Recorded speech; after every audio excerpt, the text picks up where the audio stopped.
So, und da ist er, liebe Zuschauerinnen und Zuschauer, vielleicht sehen Sie es, ja, Rolf Mützenich, der da jetzt durch die Tür, durch die Glastür Richtung Fraktionssaal schreitet. Wir bleiben mal auf den Bildern drauf, hoffen, dass er jetzt zum Mikrofon geht, was er tatsächlich tut. Er gibt Aktentasche und Getränkedose ab und wir hören mal zu, was er zu sagen hat.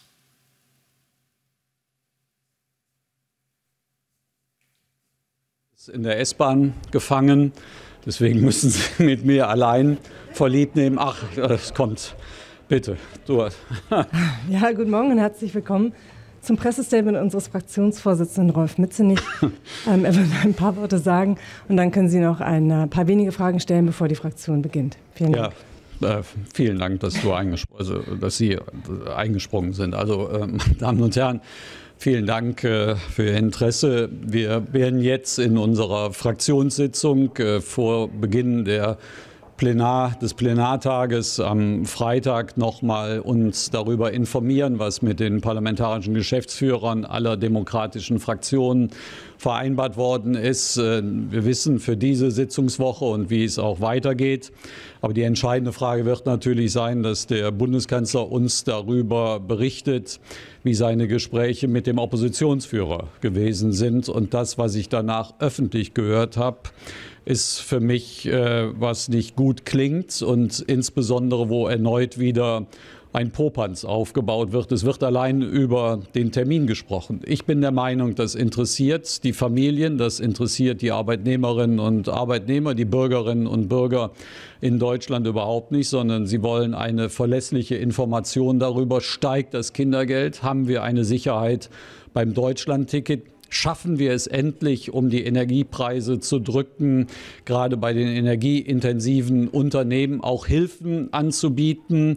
Können wir das, was die Resilienz des Bundesverfassungsgerichts bedeutet, endlich auch noch auf den Weg bringen, das, was von der CDU geführten Minderheit im Bundesrat aufgehalten worden ist? Alles das sind entscheidende Fragen, meine Damen und Herren, um die es in diesen Stunden, in diesen Tagen geht. Wir brauchen nicht über irgendeinen Kalender eine intellektuelle Diskussion zu führen, sondern das, was der Bundeskanzler nämlich sagt. Und er glaubt, dass wenn er die Vertrauensfrage am 15. Januar stellt, dass wir bis dahin dieses Paket dann auch abgearbeitet haben, was ihm so am Herzen liegt und was leider die FDP in der vergangenen und vorübergehenden Koalitionsregierung eben nicht geschafft hat. Da bin ich einfach interessiert.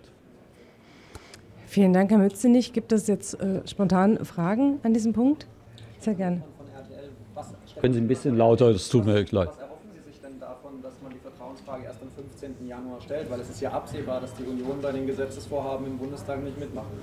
Ja, wenn Sie das wissen, ich weiß das nicht. Ich würde gern von Herrn Merz das öffentlich hören. Und ich will Ihnen auch sagen, ich rede auch mit ihm darüber. Aber wenn Sie schon die Meinung verbreiten wollen, dass das alles mit der Opposition nicht geht, dann sage ich Ihnen, das wäre verantwortungslos. Ja, Herr Merz sagte ja, wenn der Kanzler jetzt die Vertrauensfrage spricht, dann können wir über Inhalte im Bundestag sprechen. Was heißt jetzt? Jetzt ist heute und darüber will ich Klarheit für die Menschen haben, dass es denen letztlich darum geht, ob es ihnen nicht schlechter geht, wenn dieser Popanz nicht endlich aufhört, den die Opposition hier aufführt. Bitte schön, noch eine Frage. Herr Christmann vom Tagesspiegel, ja. Können Sie mal konkret sagen, bei welchen Vorhaben Sie darauf setzen, die jetzt noch zu Ende bringen zu wollen? Ich habe Ihnen ganz viele bereits genannt. Ich wiederhole die gerne, wenn das zu schnell gewesen ist. Ich sage Ihnen das Kindergeld, das Deutschlandticket, die Sicherung von Industriearbeitsplätzen in Deutschland, was die Senkung der Industriepreise, die Netzentgelte betrifft, die Resilienz des Bundesverfassungsgerichts, die Frage, die uns immer wieder gestellt wird, schaffen wir es auch hier im Deutschen Bundestag? Da steht das Bundestagspolizeigesetz auf der Tagesordnung, die Geschäftsordnung, die wir nur gemeinsam auch voranbringen können. Und da ist noch eine Menge an Fragen. Ich hoffe, das war jetzt nicht zu viel gewesen. Genau, und damit müssen wir jetzt auch in die Fraktion. Vielen Dank für Ihr Kommen heute früh. Vielen Dank, Rolf Mützenich. Ganz herzlichen Dank und bleiben Sie gesund. Vielleicht auch schönes Wochenende.